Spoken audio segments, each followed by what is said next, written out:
Global পয়েন্টের পক্ষ থেকে আপনাদের সবাইকে স্বাগত জানাচ্ছি। ইরান ইস্যুতে আবারও আলোচনার কেন্দ্রে এসেছে যুক্তরাষ্ট্র ইসরায়েলের সম্পর্ক। সাম্প্রতিক সময়ে বিভিন্ন আন্তর্জাতিক প্রতিবেদনে উঠে এসেছে ইরানকে ঘিরে ভবিষ্যৎ পদক্ষেপ নিয়ে ওয়াশিংটন এবং তেল আবিবের মধ্যে কিছু বিষয়ে মতপার্থক্য তৈরি হয়েছে। যুক্তরাষ্ট্রের প্রেসিডেন্ট ডোনাল্ড ট্রাম্প যেখানে পরিস্থিতি নিয়ন্ত্রণ রাখতে আলোচনার পথ খোলা রাখতে চাইছেন, সেখানে ইসরায়েলের প্রধানমন্ত্রী বেঞ্জামিন নেতানিয়াহু ইরানের সক্ষমতা ও আঞ্চলিক প্রভাব নিয়ে কঠোর অবস্থান ধরে রেখেছেন। দীর্ঘদিন ধরে যুক্তরাষ্ট্র ইসরায়েলের ঘনিষ্ঠ মিত্র হিসেবে কাজ করে আসছে, তবে ইরান ইস্যুতে দুই দেশের অগ্রাধিকার কিছু পার্থক্য দেখা যাচ্ছে। আন্তর্জাতিক বিশেষজ্ঞদের মত, ট্রাম্প প্রশাসন চায় পরিস্থিতি যেন বড় ধরনের জটিলতার দিকে না যায় এবং আলোচনার মাধ্যমে সমাধানের সুযোগ বজায় থাকে। অন্যদিকে ইসরায়েল মনে করছে ইরানের সামরিক ও পারমাণবিক সক্ষমতা নিয়ে আরো সতর্ক থাকা প্রয়োজন। বিভিন্ন প্রতিবেদনে বলা হয়েছে ইরান বিষয়ে যুক্তরাষ্ট্রের নীতি এবং ইসরায়েলের অবস্থানের মধ্যে সমন্বয় নিয়ে আলোচনা চলছে।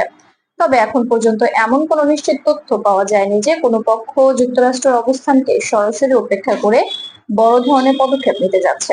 বরং বিষয়টি মূলত ভবিষ্যৎ সিদ্ধান্ত, আঞ্চলিক নিরাপত্তা এবং কূটনৈতিক ভারসাম্য নিয়ে আলোচনার পর্যায়ে রয়েছে। এই পরিস্থিতিতে বড় প্রশ্ন হলো যুক্তরাষ্ট্র ইসরায়েল কিভাবে ইরান ইস্যুতে নিজেদের অবস্থান সমন্বয় করবে।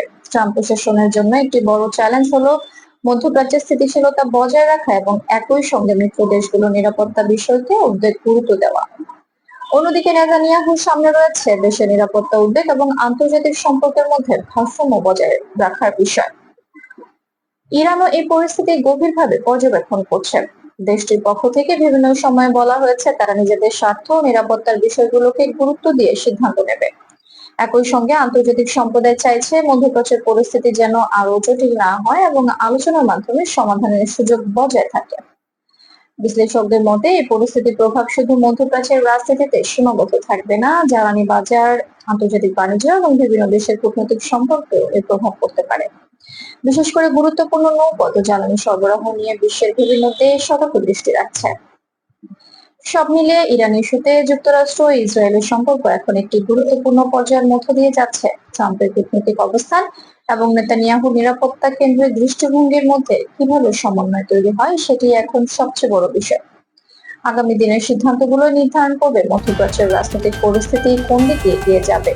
বিশ্ব রাজনীতির গুরুত্বপূর্ণ খবর পেতে আমাদের চ্যানেলটি সাবস্ক্রাইব করে সাথেই থাকুন।